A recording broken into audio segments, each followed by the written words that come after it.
ဒီနေ့ကမောင်စင်ဝင်းပဒီကုံကြောသွားတယ်အကြောင်းအရာလေးသဘောချတယ်ကျွန်တော်ပြောတာမဟုတ်ပါဘူးမောင်စင်ဝင်းပဒီကုံပြောတာ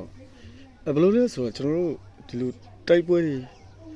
ဖြစ်ကြတဲ့အချိန်မှာပေါ့ဟိုဘက်ဒီဘက်တိုက်ပွဲပေါ့ဖြစ်တဲ့အချိန်မှာ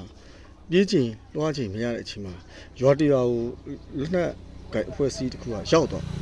တဲ့အချိန်မှာမိသားစုကသူကပြေးချိန်ရှောင်းချိန်တင်းချိန်မရလိုက်တော့သူ့ရဲ့အိမ်ဟိုး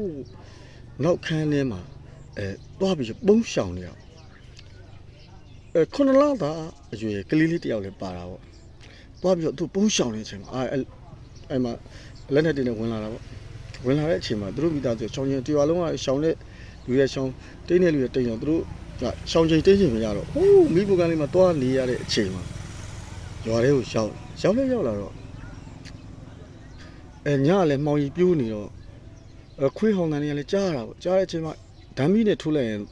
သူတို့အိမ်ကဝင်းကလေးမြင်ရအချိန်မှာဟေးလူရှိလားဘာလားပေါ့လူရှိလားဘာလားဆိုပုံနေလူတယောက်ကကဲမထိုးတော့ဘူးရှိတယ်ဗျာအဲ့လိုပြောဆိုရင်အာမဓာမီနဲ့သူတို့အိမ်နဲ့ဝင်လာတာပေါ့သူတို့အိမ်နဲ့ဝင်တယ်ဓာမီနဲ့ထိုးလိုက်တော့ထွက်ခဲ့ဓာမီနဲ့ထိုးလာတဲ့အချိန်မှာသူ့ရဲ့ကလေးလေးကဓာမီရောင်ကျညနိုးပေါ်တာပေါ့ပေါ်တဲ့အချိန်မှာအကုန်လုံးသူတို့မိသားစုဝိုင်းထားတဲ့အချိန်မှာသူ့ရဲ့အမျိုးသမီးကိုသူကတိုင်ပင်ထားတာလမ်းမှာလေငါမင်းမဘာအယောင်ကြိုက်လဲသူမင်းမရှင်းသဘောပဲလေရှင်းကြိုက်တဲ့အယောင်ကျမကြိုက်တာပေါ့အဲ့အချိန်မှာကဲမင်းဘာလဲဟဲ့ထွက်ခဲ့မင်းဘာလဲပေါ့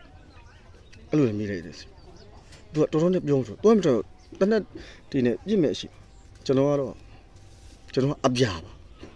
အပြာလို့ပြောလိုက်တဲ့အချိန်မှာဟိုအားလုံးကအကုန်လုံးမောင်းနဲ့ကြောင်းနဲ့တင်လိုက်ဆိုဟဲ့ဘလို့အပြာလဲပေါ့အပြာဆိုတာမကြားဘူးပေါ့ဒီကောင်ကတက်တစ်ဖွဲ့ထင်တယ်တော်တော်ရှင်ပြစ်တတ်မဲ့အချိန်ပြောတယ်